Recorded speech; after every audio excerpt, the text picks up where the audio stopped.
it's me, Liz Yuille from Old Stables Craft. How are you this morning? Today is Saturday, so it's a simple stamping Saturday day. Apparently I can't say that. So I'm going to flip the camera down and we'll take a look at what I'm going to show you today. Bear with me. There we go. So, have I got all my lights on? I have got all my lights on. Excellent. Rhino ready. This is one of the online exclusive products that were launched earlier this month. It's so cute. I have had such fun preparing this Simple Stamping Saturday set of projects for you. If you don't know, what I do on Saturdays is I do a simple project and then I show you how you would step that up if you wish to do so. And I have an admission to make later on. We're all of us human, is all I'm going to say at the moment. So let's have a look. We've got 3 rhinos. We've got "You're built tough," "Hello friend," "You're stronger than you think," "It's a great day," "Hope your birthday is wild." This image, let me show you the image. This image here is one of those party blowers. It took me a while to work that out, but it's a party blower. And there's a spare bird as well. And if you get the bundle, let me grab the bundle, you get extra dies. It's a huge bundle of dies. So you've got the 3 rhinos, you've got the grass, you've got the bird, you get then and the blower. You've then got a party hat. In fact, you've got 2 birds, and then you've got these trees and leaves. So lots and lots of extras, and I'm going to be using some of the extras on one of my stepped up projects. And I'm also going to be using the radiating, what do we call them? Radiating stitched dies. No, radiating stitches dies. So there's 3 rectangles, a heart, 2 circles, and you can, as I've just stuck these together with some low tack tape, and I'm using those as a frame, and again that's for my majorly stepped up project. So let me show you the simple version, which is this.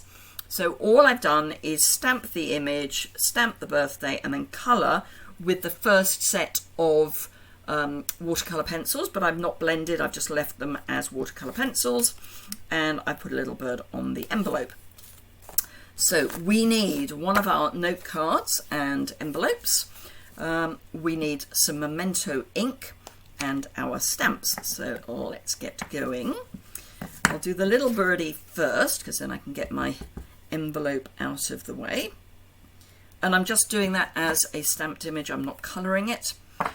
And then for our rhinoceros, I'm just going to stamp him down in the bottom right hand corner.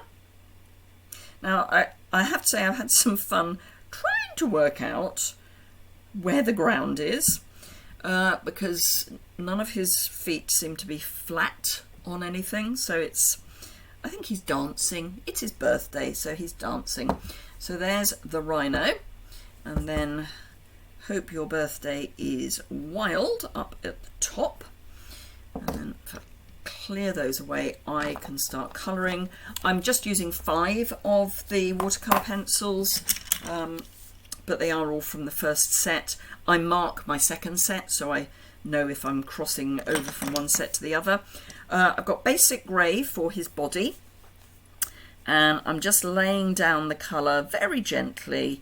I like to do a bit of a round motion because that reduces the chance of harsh lines. It does take a while to do this nicely. Obviously you can, just go in and put down a lot of pigment straight away, but I do like to take my time. Let's see if I can zoom in. I do have a zoom in setting now. There we are. So if I come across to here, the key is for me then to remember that I'm zoomed in. So I want this bit here to be a bit darker because I think it's in shadow, and probably just that top lip area will be a little bit in shadow as well. And then just keep adding pigment It doesn't have to be perfect by any manner or means. For my stepped up versions I've used blends, but I've still used Memento ink because obviously that's the best ink for using with blends, being a dye-based ink. You don't want to use an alcohol or solvent-based ink with alcohol pens, whether you're using blends or whether you're using another brand.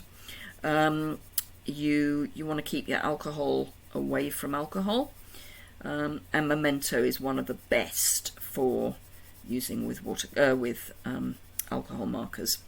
And then if you want to do watercolor, you need a solvent-based ink, so something like StazOn would be perfect for that. So just add some extra pigment where there's shading. Obviously at the base of anything there will be more shading because it will be in shadow. And just add a bit of shadow so that there's shape. And this leg here I think will be quite a bit darker, as will this one.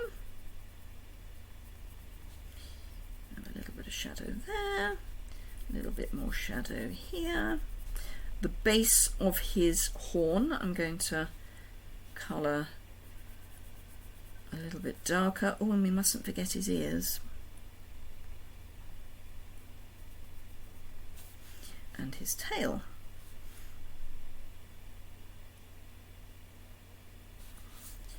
And his tail will be a bit darker as well. So I'm now using one of the sharper points because then I can get into smaller places.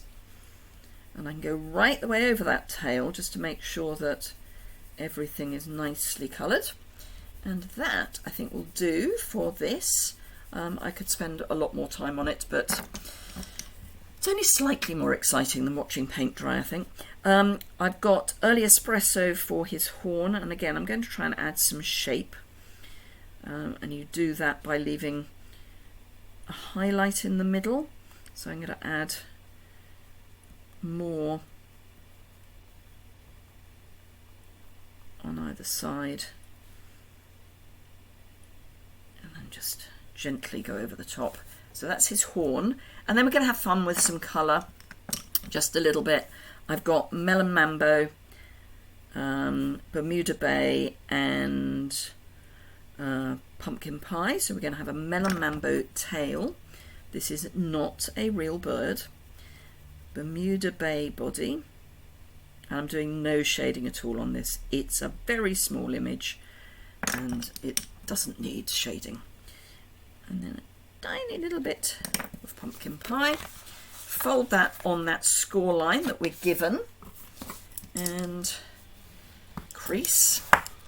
So there are my two simple versions.